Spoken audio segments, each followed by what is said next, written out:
લગ્નમાં અહીંયા ઉપસ્થિત રાજવીલા જાફરાબાદના ધારાસભ્ય અને મારો ભાઈ હીરાલાલ સોલંકી, અહીંયા ઉપસ્થિત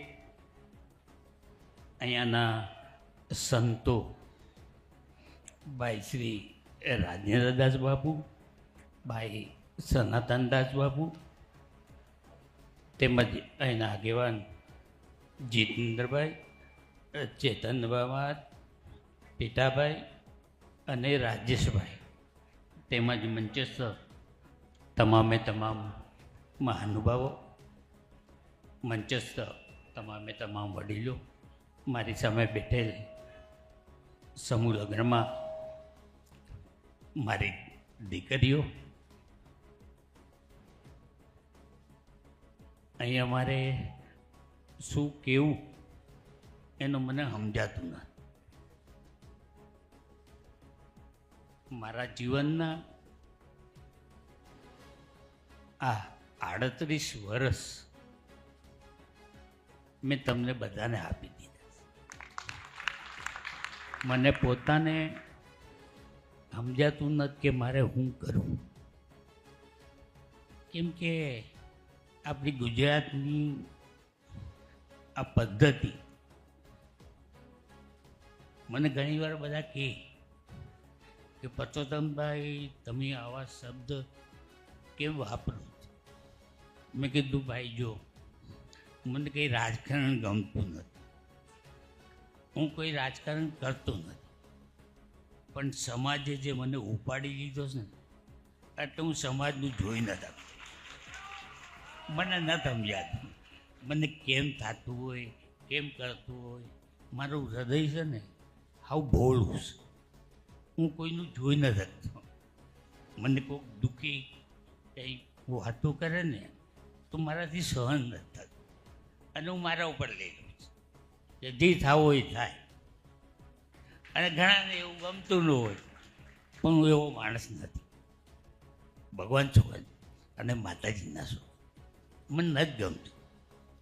અમે લોકો કાલ તરતના મારો ભાઈ હીરાલાલ, અમે લોકો સમાજના તમામ આગેવાનો બધા અમે બેઠા હતા દરિયા કિનારે, અને જે અમે લોકોએ વાત બધી કાઢી તે બોમ્બેથી આપણા જાફરાબાદ સુધી અમે લોકો જે બધી વાતો કરીને તો મને તાજુબ લાગતું હતું કે હાથે અમે આ બધું કર્યું હોય. હાથે કોકને એમ લાગે કે આ બધા વાતો કરતા હોય, ભાષણો કરતા હોય. અમને બધું નથી ગમતું. કોક વાર અમને બંને ભાઈઓ કોક વાર કહે ને કે ભાઈ તમે લોકો ભાષણમાં આ બધું વાતો કરો, ત્યારે અમે કહે ભાઈ અમે ભાષણ નથી કરતા, અમે કહીને કરીએ. કોક આવો અમારા બંગલે, કોઈને કંઈ દુઃખ પડ્યું હોય ને તો તમે બંને ભાઈઓ અમે નથી જોતા પાછળ હું થઈ રહ્યું છે. એ અમારો કુદરત ગણે, જે થાય થાય. આજે અમે લોકો જીવીએ ને તો તમારા બધાના આશીર્વાદ. હું ઘણીવાર કોકને કહું ને તો તાજુબ લાગે, અને ઘણા મને કેવી ત્યારે હું કહી દઉં કે માનવીની પાસે કોઈ એ માનવી ન આવે રે, એ જી તારા દિવસો એ ભાળીને દુખિયા આવે રે, આવકારો મીઠું આપજે રે. અમે લોકો છે ને દુઃખને નથી, અમે લોકો દુઃખીના માણસોને સમજીએ. એટલે અમે બે ભાઈઓ નથી, અમે લોકો વધારે વાતો નથી કરતા, પણ અમે મેં જે શબ્દ હમણાં વાત કરીને એ તમે સમજો અમે હું કહેવા માંગીએ.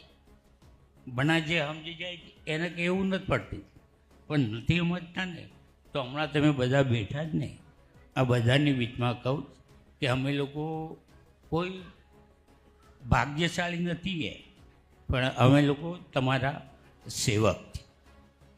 અમારાથી જે થાય ને અમે પ્રયત્ન કરીએ અને કરશું, અને જ્યાં સુધી જીવ્યું ને ત્યાં સુધી કર્યું કે તમારો ઉપકાર છે ને અમે લોકો નહીં ભૂલ્યા છીએ. આજે આશીર્વાદ છે તમારા બધાના, અને અમે કરીએ. રામચંદ્ર ભગવાને કીધું જ ને કે કોણે રે લખ્યા રે તારા વાલે જાનકી ના જાયા, કોણે તો લખ્યા રે તારા રે. ભગવાને અમને લેખ લખીને મોકલ્યા કે તમે સેવા કરજો, અને કોઈની બહેનો દીકરીઓના આશીર્વાદ લેજો. આજે અમે લોકો સમૂહલગ્ન કહીએ ને, તો હું બહેનો દીકરીઓને એક જ કહું કે તમે જ્યારે સસુરાલ જાઓ ને તો એના પિતાને મા બાપ સમજજો, અને તમે જે સેવા કરો તમારા પતિ સાથે રહેજો, અને કોઈને એવા દુઃખ લાગે એવા કોઈ એ વર્તન નહીં કરતા, અને તમે હંમેશા સુખી રહો ને એવી અમારા બંને ભાઈઓ તરફથી અને આ સંતો બેઠા એમના તરફથી તમને ખૂબ ખૂબ આશીર્વાદ. ખૂબ આગળ વધો એ ભગવાન અને માતાજી અમે પ્રાર્થના કરીએ છીએ.